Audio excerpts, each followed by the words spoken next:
We talked about birth rates being down, mostly because millennials are choosing not to have children. However, there are also couples out there trying to start families, but they just can't do it. Fertility clinics are giving those couples more options to have children that they want. But as Linda Schmidt reports tonight, it can come at a high financial and emotional cost as well. You may recognize Vicki Ziegler. She's a divorce attorney who has a show on Bravo called Untying the Knot. While her professional life was flourishing, personally, she and her husband suffered the loss of their unborn child when Vicki was just 4.5 months pregnant.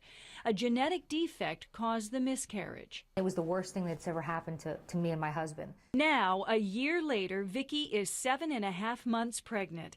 But instead of conceiving naturally and possibly facing more emotional pain, she and her husband opted to undergo IVF fertility treatments so they could genetically test the embryos for any disorder. To know that we were carrying a child that was healthy, there is no words to describe the love that I have for the doctor and the process. IVF is an option for women like Vicki and the more than 7 million women who experience infertility.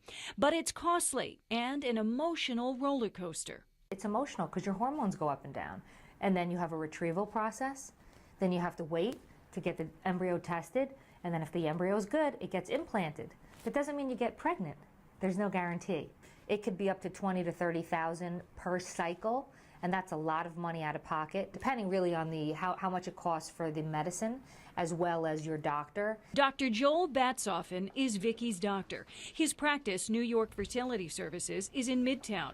He says part of the frustration for women and couples is that most insurance companies don't cover any type of infertility treatments. They sometimes choose wrong treatments because my insurance covers insemination. I want to do insemination, but my insurance doesn't cover in vitro, so they want to stick with insemination, even though it's got a paltry chance of success. It is financially burdensome to patients. Dr. Batsoffen says there are steps that you can take to naturally improve your fertility. Balanced diet, prenatal vitamins, avoiding excess alcohol, not smoking, losing weight.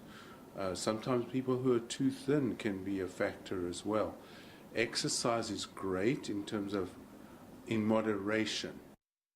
And Linda, this really affects a lot more people than we realize. You know, it really does, and it's a very unfortunate thing, but experts are telling me that about 15% of the population has infertility issues, and this isn't just women, it's women and men. Right, and it can also, as we know, get very expensive. Yeah, it can, especially with the IVF, and that's because it doesn't always work on the first time. And the first time it costs you about $10,000, $12,000, maybe $13,000 plus additional medications. If it doesn't work and you have to have it done 2 or 3 times, that can get up there. That's when you start creeping up into the $30,000 plus range.